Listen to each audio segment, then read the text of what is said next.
There were several linguistic considerations. The two decisive ones were the fact that Sanskrit was not the mother language. It was already a daughter of a Proto-Indo-European language that has disappeared and from which all the other branches also come. Then the second is so-called linguistic paleontology. That is to say, from the vocabulary of an ancient language, you can deduce what kind of reality they lived in. Like, let's say, in Congolese, you won't find words for snow because they never have snow.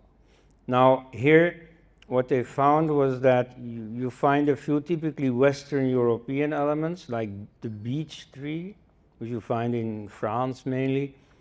And then you have many words that point to a northern climate, like the bear, the wolf, the birch tree, the otter, and so on.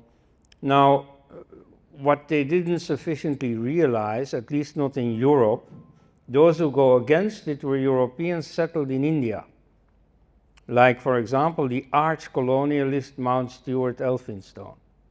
You know, he wrote after his time in politics, he settled down as a historian, he wrote a history of India, where, you see, then the out of India theory is declining. And so he defends it.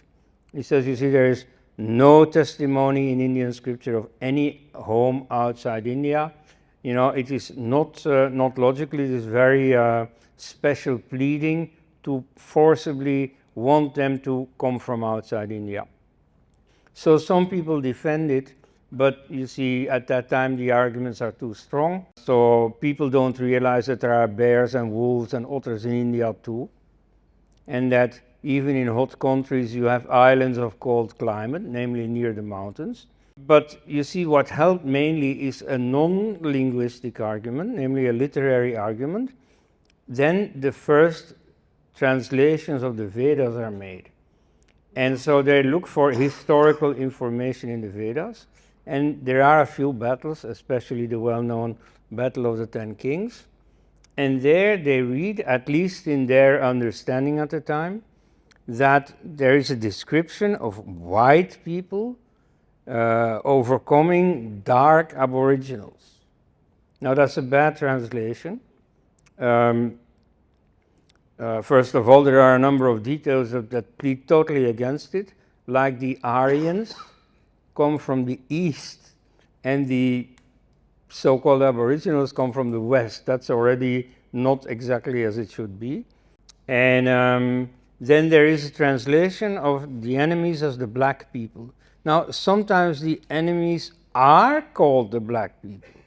That's not a mistranslation. However, you see, what does black mean in the context of war rhetoric? In the Second World War, the Allied people called the people on the side of the Axis blacks. In British security reports, Subhas Chandra Bose, as a Japanese collaborator, is systematically called a black. Okay, so black as a negatively connoted color is the color of the enemy. And that's in general, that's true in a few descriptions of battles. In the Battle of the Ten Kings, it's even worse. You see there, the enemy is not described as black. It only seems so. The enemy is called the Asikni Jana. So the Jana is the people, the tribes. But Asikni can effectively mean black. But now if you read closely, that's not what the word is doing there. Asikni here refers to the Black River. You see, it's a normal thing for rivers to be called the Yellow River, the Dark River, and so on. So here you have the Black River, which is the Chenab in West Punjab. And so the battle is taking place on the Parushni, which is the river just east of the Chenab, that's the present-day Ravi, now on the border of India and Pakistan. So it was 5,000 years ago, the first Indo-Pak war, won by India.